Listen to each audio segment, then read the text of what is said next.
One of the other conversations that we've been kind of a front runner on, at least early on in reporting, is the conversation of pesticides, American pesticides, and the legal actions happening against them. And it feels like I'm about to report on the final chapter here. We've been reporting on this for way before even the world heard about COVID. Here's Reuters. Bayer tells U.S. it could halt Roundup weed killer sales over legal risk. Wall Street Journal, it's making the rounds here, this story in the corporate media. Wall Street Journal, farmer's favorite weed killer nears its end, Bayer warns. And in there, it goes on to talk to its CEO. He says this: we're pretty much reaching the end of the road. Bayer Chief Executive Bill Anderson said in an interview, we're talking months, not years. And so what they're talking about is the legal issues from this Roundup glyphosate-based weed killer is so bad, it's hurting the company so bad that they're going to have to stop completely making it.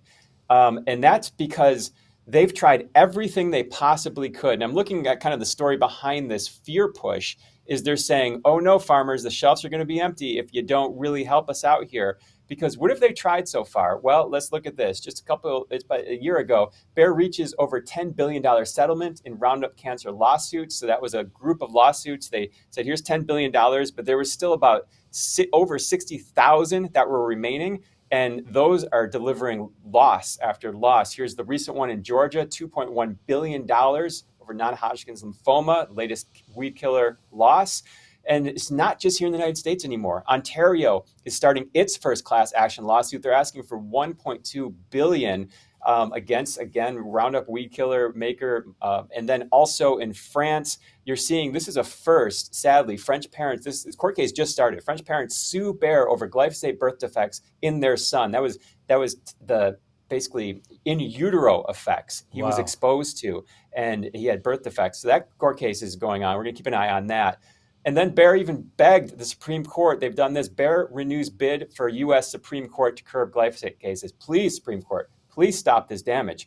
But perhaps because all of those things don't work, you're seeing a different approach, a commercial approach. If you're on social media and you're in one of the states that this agriculture immunity bill is being pushed, where people can no longer sue the state bill that's trying to get passed, where people can no longer sue Bayer and other pesticide makers for the damages they caused, just like the 1986 Act. Yeah, they're trying to 86 Act, this pesticide, herbicide industry, protect us from liability so we cannot be sued, so we never have to evolve this product. It worked for vaccines, no evolution there, no safety studies. We like the liability protection they got, the indemnification. We want the same thing that's allowing vaccines to poison you. We should be able to have the same liability protections. That's right. Take away those market forces. Well, if you're one of those states that's fighting those bills, you may be seeing ads that look like this. Take a look. Missouri farmers feed America, but the litigation industry's attacks on glyphosate, farmers' go-to crop protection tool, will leave us all in a world of hurt. Take a stand at TakeControlMissouri.com. Now, wow, this is really great to see because these are just the good old boys, the farmers, the salt of the earth. Actually, no, it's Bayer. Bayer is behind this whole thing. Here's the headline. And what are they calling themselves? What's the company that's making these commercials? Because it doesn't sound like Bayer. This is Modern Ag Alliance. Modern Ag Alliance. It doesn't take much digging here or journalism to see this headline. Bayer leads new coalition to advocate for U.S. farmers' access to glyphosate. And so, is that working? Are they influencing the people in those states? Well, we reported a couple weeks ago about several states that are trying to pass these bills. Here's Iowa headline recently: Bayer bill granting legal protections to pesticide companies fizzles out in the Iowa legislature. That's huge. Again. It's obviously a huge farming state. That's really huge. Yeah. Absolutely. And then Tennessee, similar Tennessee bill to give lawsuit protection to Roundup maker delayed because there was a lot of heated conversation. That's delayed to 2026. So now we're at an interesting point because the FDA, as you just reported, banned petroleum-based synthetic dyes. They're going to do that by the end of next year because other countries are not putting this in their food, especially for children. So, well, hold on. Before we get deeper, I just want to just really say too, because I'm getting off a little bit today on reflection on when we start these issues. I got more of these coming up. We show you how we brought you gain of function before anyone else did, when this was just but a budding idea to start a pandemic across the world based on a natural virus. But this Monsanto issue, Jeffrey, this even predates my work here on the High Wire, which started in 2016, early 2017. We've been reporting on this from the beginning, but I went after Bayer all the way back in Monsanto. That's Donna Farmer, the head of toxicology for Monsanto. When the WHO ruled it as probably carcinogenic to human beings, I did this show. Jeffrey Smith, the GMO activist. This is being used in the court cases against Bayer. She was lying there, in front of the television world on, what did we say it was, May 25th?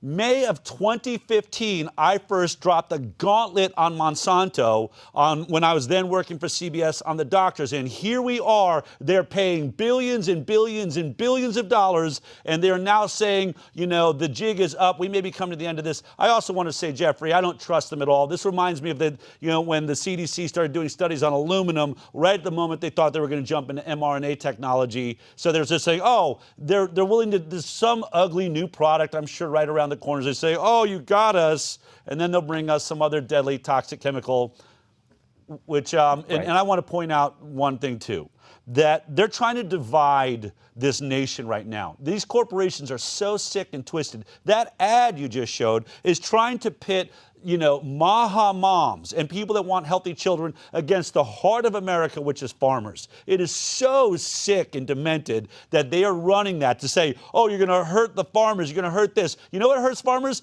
Guys like this, Dwayne Johnson, that got paid out one of the first multi-billion-dollar cases. We don't want our farmers and our farmers' children to look like this. This is why he won the billions of dollars. This is why we won't let them, get liability protection. And it's why we fight for farmers and mothers and families. It's for all of you. And unfortunately, they are being blackmailed and held, being told that there's no way forward without our chemicals. There's a way forward, Jeffrey, and we are going to pioneer that way here in the work that we do. All right.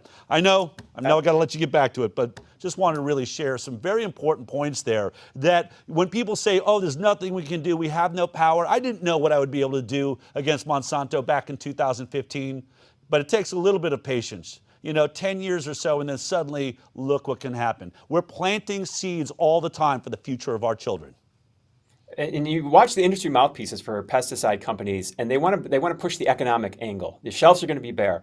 But we saw, literally the die has been cast with food dyes. Yeah. They're not in other countries. The testing, we know the testing causes harms. Well, the EPA is not required. They've never required long-term animal studies with looking at the blood analysis for any of the final formulations of these pesticides, any of them, of these agrochemicals that are being sprayed in the United States. So right now, I think Bayer and other chemical companies have a bigger problem on their hands because there's a petition going around.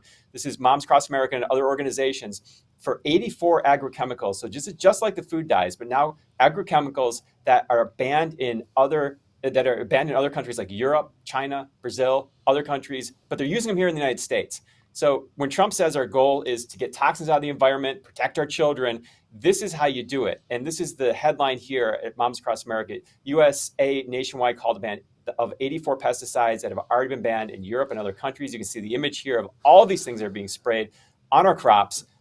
And that is the push right now. One of the big ones for just getting toxins out of our environment. And of course, yeah. This is a call to action. So good. I want to just point out, Zen Honeycutt has been on this show many times, Moms Across America. Huge fans right here. And what she's pointing out is exactly what I was just saying.